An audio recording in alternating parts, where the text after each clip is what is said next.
I'm happy to be back with you reading the Tales of Mowgli.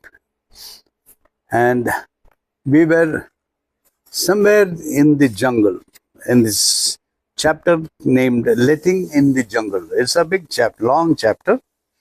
And he has done a beautiful description of how the jungle takes back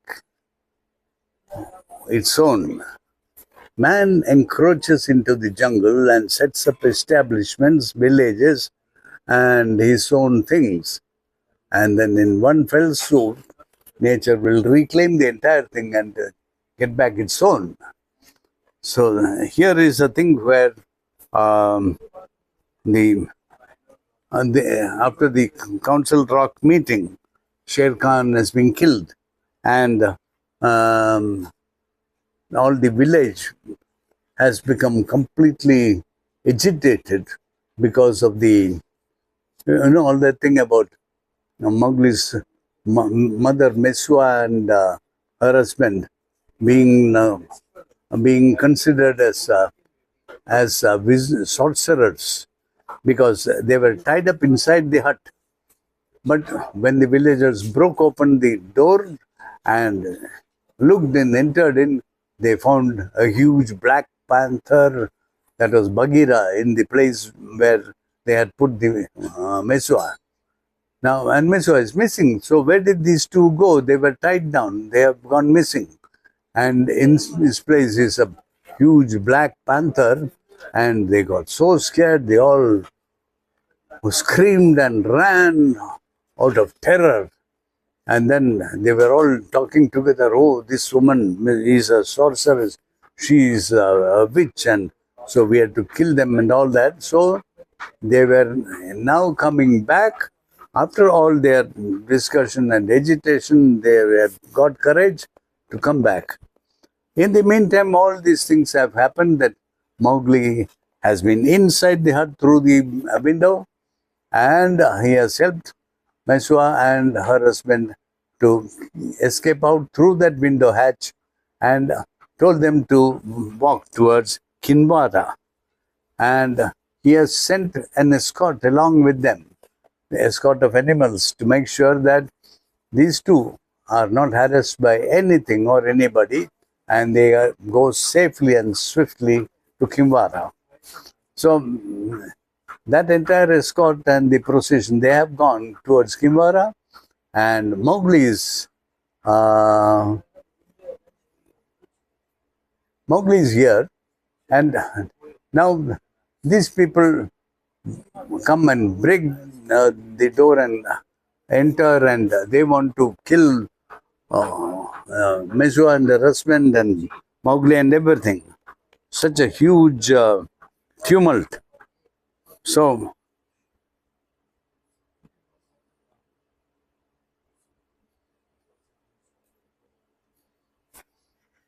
in the meantime, this apart from sending Mesua and her husband to Kimwara, Mowgli also instructs the elephants. The elephant mother with the 4 calves, they go to the 4 different corners of the fields, and systematically they destroy every human built structure and pull down everything so that the paths are all trolled over, stamped over, the structures are destroyed, then the jungle is in a position to take over. And within a year or so, the entire village is obliterated. There's nothing there again. The description of this entire thing is so very graphically done. I'll just read a portion of it here and there. It was a dark night when Hathi and his 3 sons slipped down from the jungle and broke off the poles of the machans. Machan is the shed they put up inside the forest for the forest rangers or the hunters or the tourists to stay safe and watch through holes through the binoculars what is happening in the depth of the dark depths of the forest inside. So the elephants went around breaking off the poles of the machans with their trunks, and as they fell, they snapped the stalk of hemlock in bloom falls. Like that, the machan sticks fell, and the men that tumbled from them heard the deep gurgling of the elephants in their ears. Then the vanguard of the bewildered armies of the deer broke down the flooded broke down and flooded into the village grazing grounds and the plowed fields, and the sharp-hoofed, rooting wild pig came with them, and what the deer left, the pig spoiled, and from time to time an alarm of bulls would shake the herds, and they would rush to and fro desperately, treading down the young barley and cutting flat the banks of the irrigating canals. Before the dawn broke, the pressure on the outside of the circle gave way at one point. The, the eaters of the flesh had fallen back and left an open path to the south and drove of buck. Drove is a group of buck, so many, say hundreds of buck, drove upon drove of buck, fled along it.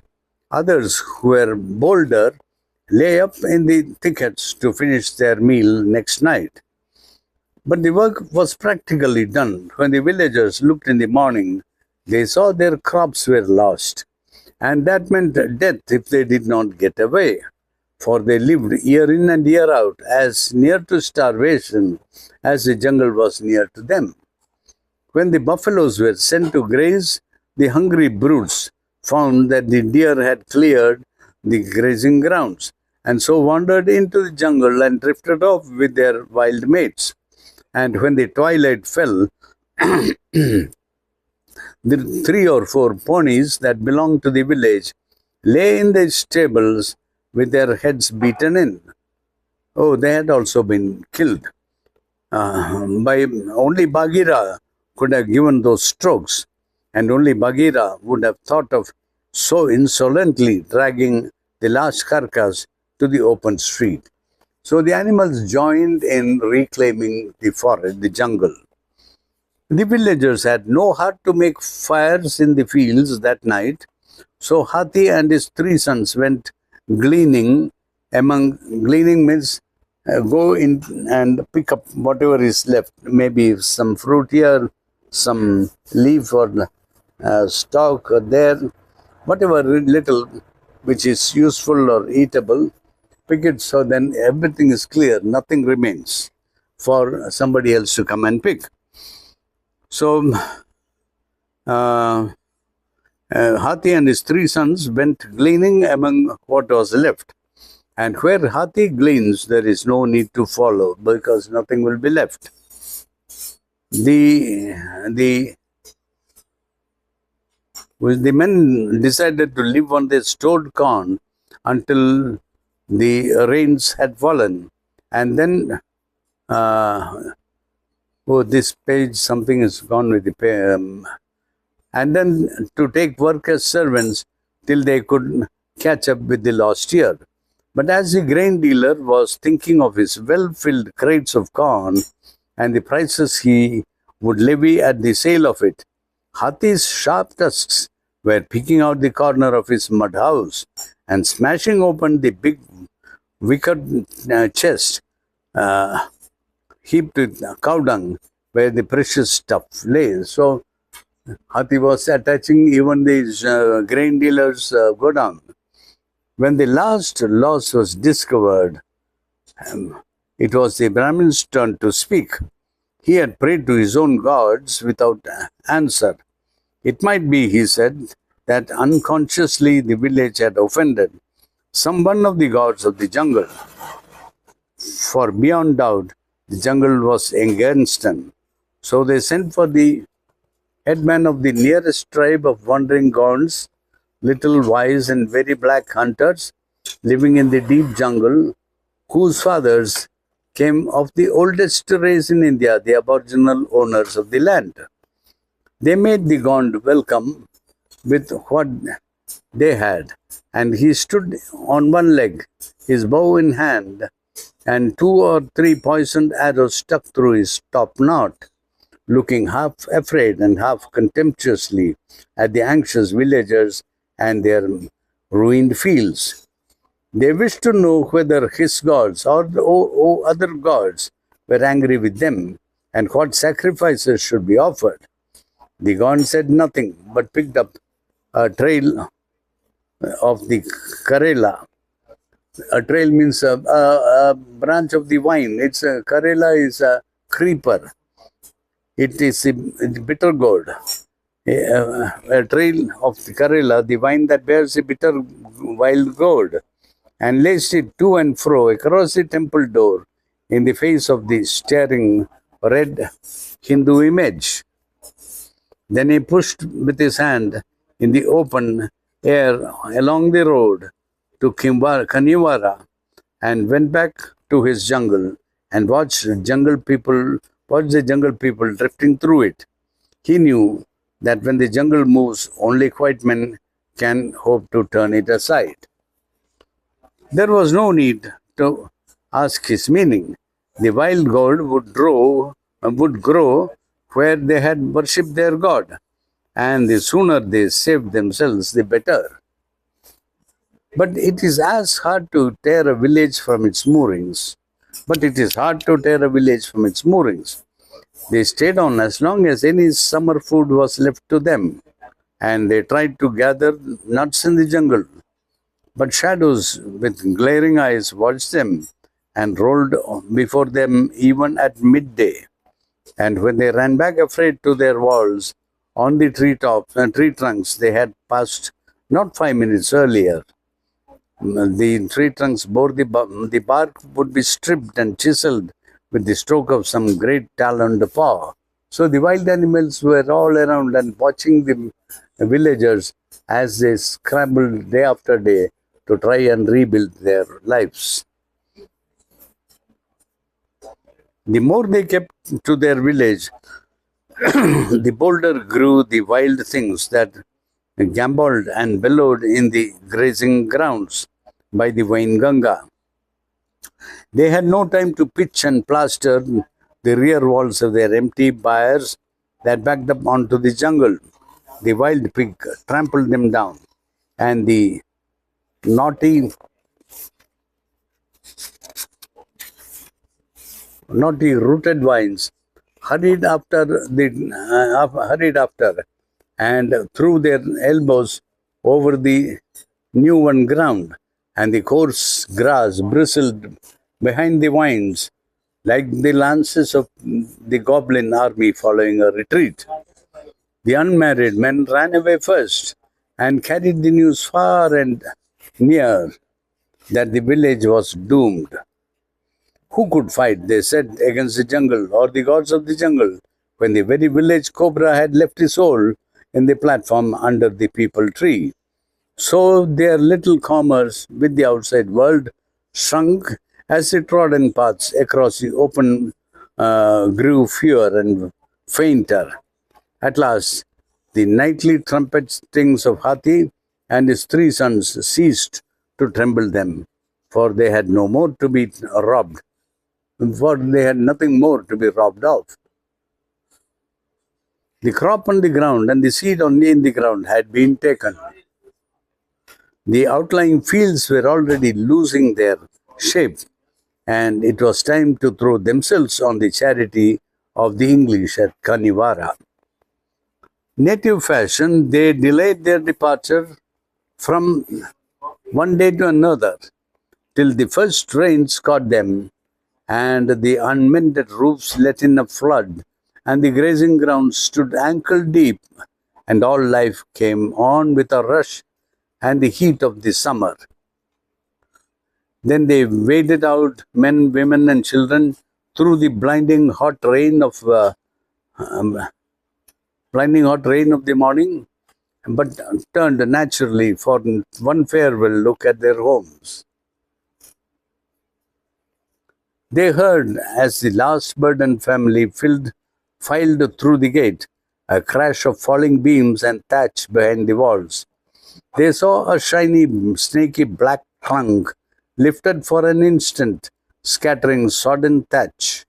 It disappeared, and there was another crash, followed by a squeal.